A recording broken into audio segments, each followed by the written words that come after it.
Mesdames, Messieurs, bonjour, ravi de vous retrouver pour cette nouvelle édition à la une de l'actualité.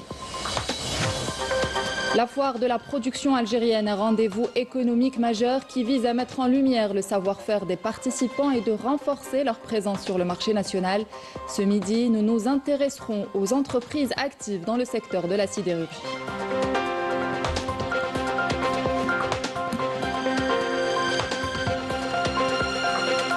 À l'étranger, au Maroc, la souffrance de la population est toujours reléguée au second plan. Face aux revendications et aux crises humanitaires, les seules réponses apportées au peuple marocain sont la répression et les arrestations arbitraires.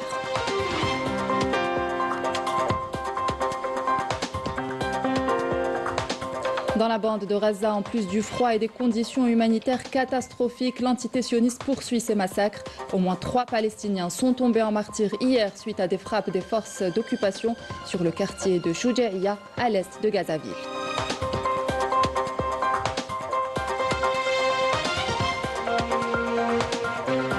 Et nous terminerons ce journal à Taman Rasset qui accueille la première édition du Festival culturel international de la musique du Sud. Véritable carrefour culturel, cet événement réunit des artistes venus de divers horizons et offre au public un espace unique d'échange et de découverte musicale.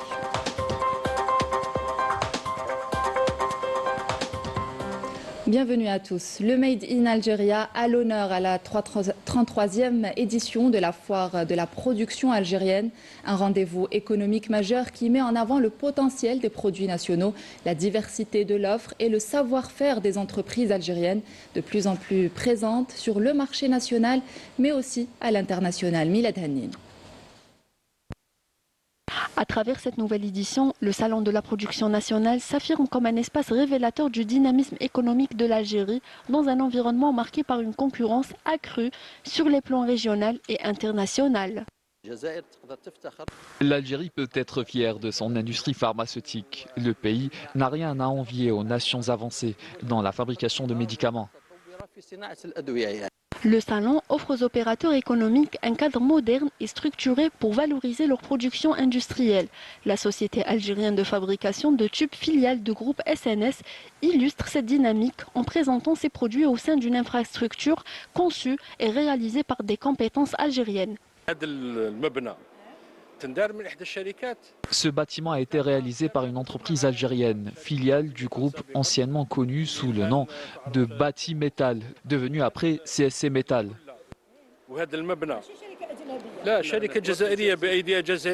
L'entreprise opère dans le cadre de l'économie circulaire, transformant les déchets en matières premières. Nous avons fabriqué un additif, une huile utilisée pour les voitures et les navires, de 2,5% à 15%, grâce au laboratoire de production, réduisant considérablement les importations, de 100% à 15%. Aujourd'hui, 85% est désormais produit localement.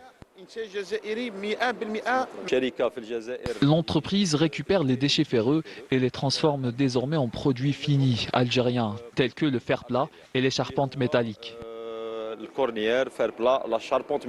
Le salon de la production nationale confirme la vitalité et la force de l'industrie algérienne tout en soulignant sa capacité à s'imposer sur les marchés internationaux et à préparer un avenir prometteur pour l'économie nationale.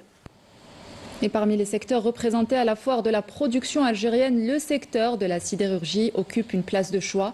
Entreprises publiques et privées y participent, profitant de l'occasion pour mettre en avant leurs capacités et leur savoir-faire dans ce domaine stratégique. Salwa Fares et Badia Amarni. Beaucoup d'entreprises algériennes évoluant dans la sidérurgie prennent part à la foire de la production nationale. L'exemple de cette société qui fabrique différents produits, notamment le rang à béton, les barres en acier et les tubes en spirale. Nous participons à la foire de la production nationale en tant que producteur algérien et acteur international spécialisé dans la sidérurgie.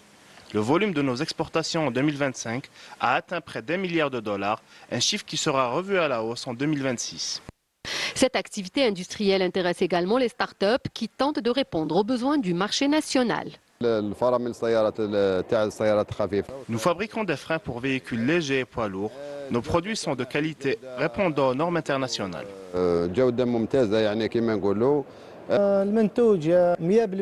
Notre produit est 100% algérien, il est destiné au marché local et nous comptons aller à l'international.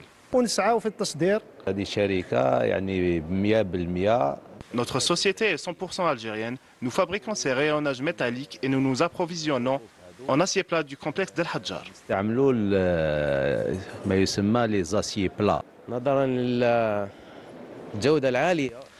La qualité de nos produits nous a permis de décrocher de grands marchés en Algérie, entre autres la réalisation du nouveau pavillon du Palais des Expositions Palestine et la ligne ferroviaire Béchar-Tindouf.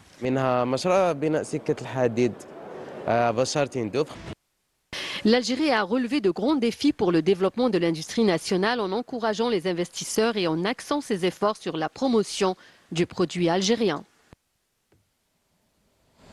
Innovation à présent en Slovénie. Des entrepreneurs algériens ont participé à un programme dédié aux startups, axé notamment sur la communication, un volet essentiel pour mieux structurer leurs projets et renforcer leur impact. C'est un reportage de Mariam Damis. Pendant 2 jours, les entrepreneurs ont mis de côté les pitchs et les business plans pour se concentrer sur les soft skills et la communication. Avec un objectif clair, mieux se connaître, mieux structurer son message et gagner en impact. Un travail essentiel pour renforcer la confiance et porter plus efficacement leurs projets à l'international. On est en Slovénie pour explorer l'écosystème européen d'innovation et on a fait un workshop pour développer notre communication interne et externe. Ce voyage en Slovénie, nous avons pu visiter plusieurs incubateurs et plusieurs entreprises et institutions slovènes qui œuvrent dans le développement IT, cybersécurité et d'autres secteurs d'activité.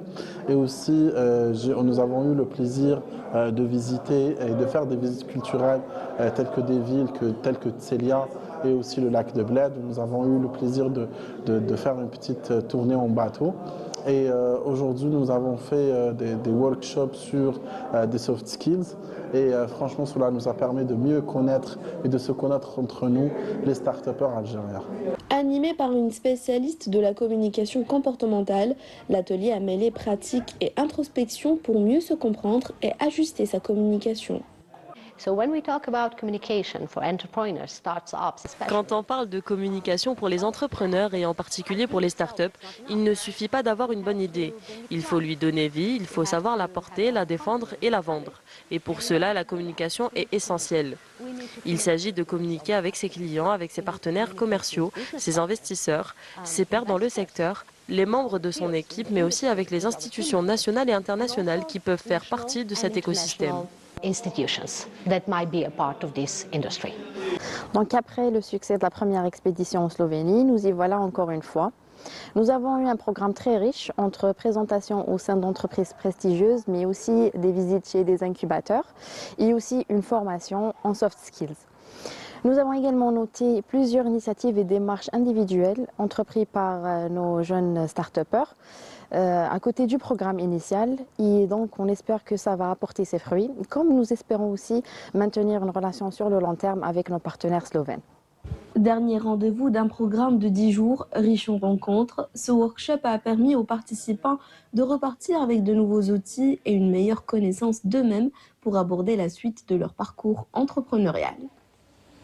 À Biskra, la production de tomates cerises passe à l'ère de la technologie dans une serre intelligente. Chaque plante bénéficie d'un suivi précis, eau, lumière, nutriments, tout est régulé automatiquement. Cela permet de garantir une production continue de qualité pour le marché local comme pour l'export. Meishbout. Sur une superficie de plus de 5 hectares s'étend cette serre intelligente, dédiée à la culture de la tomate cerise. Équipée de technologies de pointe, elle permet une production continue tout au long de l'année. Dans cette serre à haute technologie, nous calculons les besoins de la plante en utilisant des techniques modernes et nous les contrôlons à distance. Ces systèmes déterminent précisément les besoins en engrais, lumière, humidité et température et nous assurons leur distribution avec une grande précision.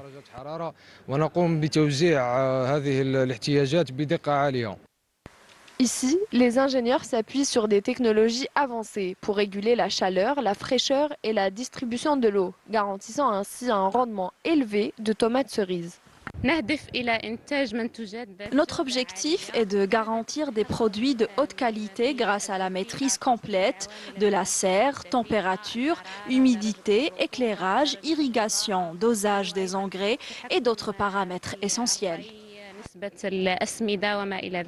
Ces techniques de production permettent d'obtenir une culture naturelle, sans excès d'engrais, conforme aux standards internationaux, d'autant plus que ces tomates sont destinées en grande partie au marché étranger. Nous sommes programmés pour exploiter 25 hectares avec une technologie agricole high-tech dédiée à la tomate cerise. Cette serre intelligente représente le sommet de l'innovation. Elle offre une forte productivité, un rendement élevé et une qualité supérieure, principalement destinée à l'exportation. Premier du genre en Algérie, ce projet modèle contribue à couvrir une partie du marché local tout en renforçant le secteur agricole national.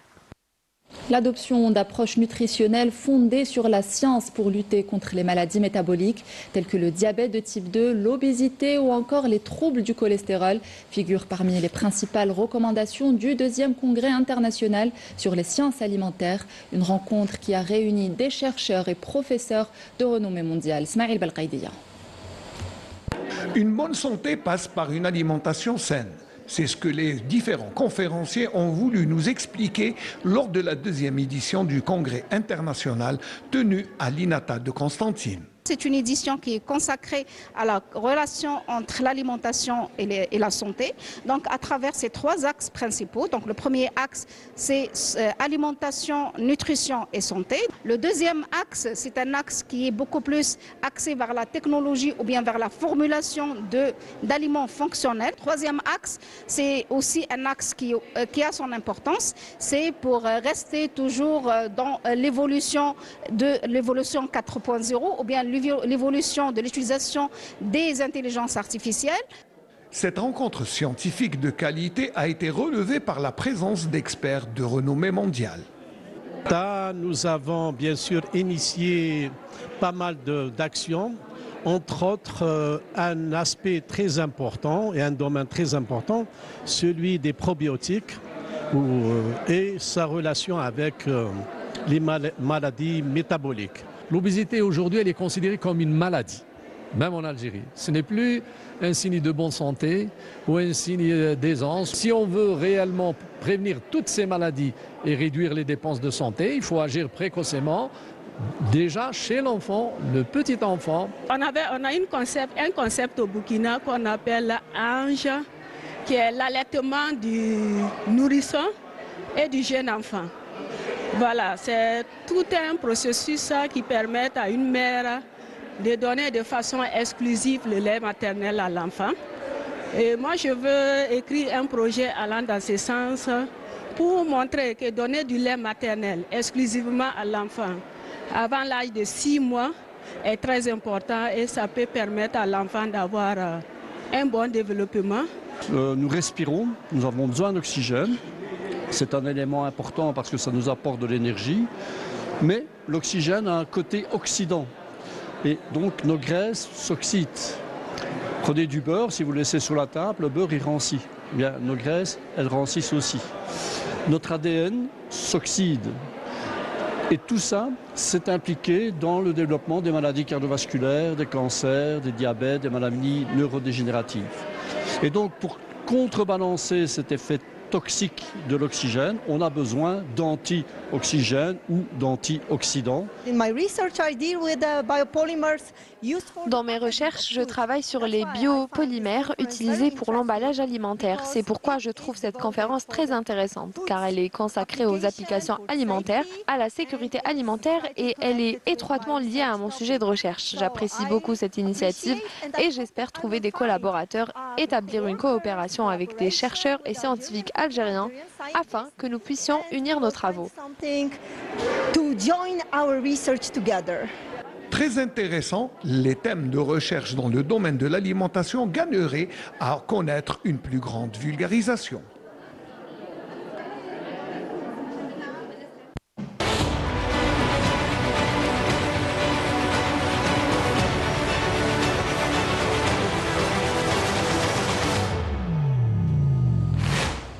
Au Maroc, rien ne semble apaiser la colère des Marocains, de plus en plus nombreux à descendre dans les rues.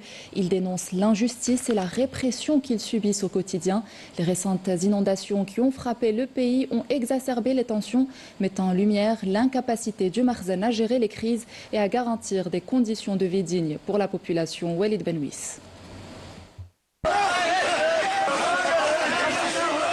Mobilisés pour dénoncer des conditions de vie qui portent atteinte à la dignité humaine, ces manifestants ont été violemment réprimés par les forces de l'ordre du Makhzen, qui avaient pour instruction d'empêcher tout rassemblement, faisant ainsi taire les voix avant qu'elles ne puissent s'exprimer. Une situation qui relance le débat sur la gestion des mouvements sociaux et la réponse sécuritaire des autorités. Aujourd'hui, les habitants de la ville d'Assafi ont été confrontés à la répression. Nous voulons manifester pacifiquement, mais les forces de l'ordre ont opté pour des pratiques agressives et violentes à l'encontre des citoyens. Ce que nous vivons, ce n'est pas une catastrophe naturelle, mais plutôt les conséquences de la négligence. Une tragédie humaine qui révèle une vérité tronquée, présentée à travers un tableau incomplet, dans un climat de silence médiatique pesant. La souffrance du peuple marocain est occultée.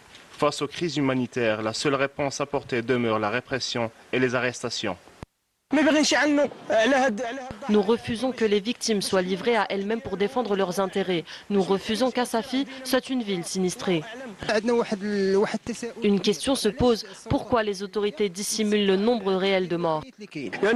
Les véritables chiffres restent cachés. Nous attendons de la transparence. Nous exigeons le nombre exact de victimes. Au-delà de la catastrophe naturelle, ces inondations ont mis à nu une réalité plus profonde, celle d'une gestion politique où l'image du pays semble primer sur la protection des citoyens et leur droit à une vie digne. Dans la bande de Gaza, les massacres de l'entité sioniste se poursuivent en violation ouverte du cessez-le-feu entré en vigueur le 10 octobre dernier. Hier encore, au moins 3 Palestiniens sont tombés en martyrs suite à des frappes des forces d'occupation sionistes sur le quartier de Choujaïa à l'est de Razaville. À cela s'ajoutent des conditions humanitaires catastrophiques aggravées par le froid, la pluie et les tempêtes. Maïssa Le Bouala. La situation dans la bande de Gaza demeure dramatique. Les crimes du colonisateur sioniste se poursuivent contre une population civile éprouvée par des années de blocus et de bombardements incessants. Ce week-end, des dizaines de Palestiniens sont tombés en martyrs, comme dans le quartier de Toufah, à l'est de Razaville, où une école servant d'abri à des déplacés a été bombardée. 6 personnes, dont des enfants, ont été tuées. Ces attaques s'inscrivent dans une série de violations répétées du pseudo-cessez-le-feu. Les autorités sanitaires palestiniennes font état d'au moins 395 martyrs depuis son entrée en vigueur. Ce matin encore, 3 civils ont été tués dans le quartier de Choujaïa, ciblés par des drones et des avions de combat de l'armée d'occupation. Depuis plus de 2 ans, l'agression génocidaire menée contre la bande de Gaza a causé plus de 70 000 martyrs et plus de 170 000 blessés, en majorité des femmes et des enfants. Malgré les annonces internationales à cesser l'agression sioniste, Gaza reste plongée dans la violence, la précarité et la souffrance. Sport football avec le coup d'envoi de la 35e édition de la Coupe d'Afrique des Nations qui verra la participation de 24 nations africaines. La sélection algérienne est à pied d'œuvre pour préparer son entrée en lice ce mercredi pour son premier match face au Soudan pour le compte du groupe E. Un match prévu à 16h, heure algérienne. Et un peu de musique avant de clore ce journal avec le Festival international de la musique du Sud qui se tient à Tamanrasset. Un événement qui se veut un véritable espace d'échange entre différentes cultures. Sur scène, les artistes ont offert au public des prestations riches, variées, mais aussi émouvantes, comme celle de Houssam Qabes, un chanteur algéro-palestinien, un Ischir. Sur la scène du festival, cette soirée a réuni des artistes de divers horizons et aux univers différents, mais qui sont tous portés par une même énergie, celle des musiques du Sud. Chanteur algéro-palestinien, Houssam Qabes a ouvert le bal dans un moment de grande émotion.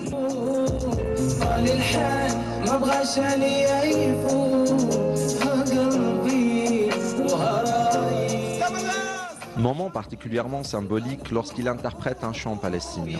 Kéfié sur les épaules, il a porté fièrement le drapeau qui lui est remis sur scène.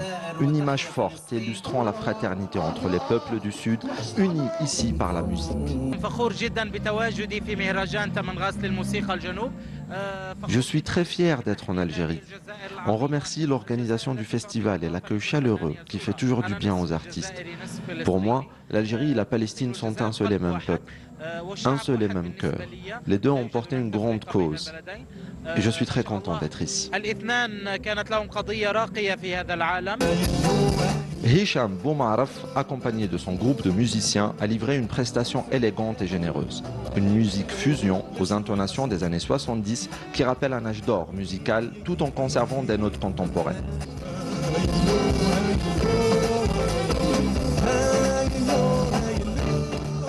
Puis vient le temps fort de la soirée.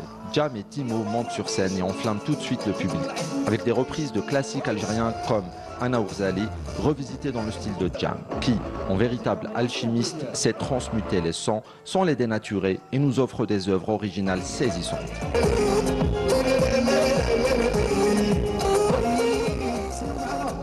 Jam a exprimé son attachement profond à Taman Rast et a interprété 2 chansons inspirées au cœur du désert. Un spectacle qui s'est déroulé en osmose avec le public et conclu en apothéose. Ça fait du bien. On est soulagé parce que ça fait longtemps que m'a participé. Il n'y a pas eu de festival pendant un moment. Donc pour les artistes, c'était quand même un vide, quand même important. Ou Lyouma Hsina avec un retour Taman Rast, avec un festival aussi grand. Très bien organisé, il faut le dire qu'on s'est très bien organisé. Merci pour les organisateurs. Inch'Allah, المهرجان هذايا لازم نشوفوا la 20e édition parce que c'est la première. حصل لنا شرف نكونوا فيها وإن شاء الله ولادنا يكونوا في la 20e édition. Voilà. Une soirée intense où la musique a une nouvelle fois prouvé sa capacité à rassembler, à émouvoir et à faire vibrer tous les publics.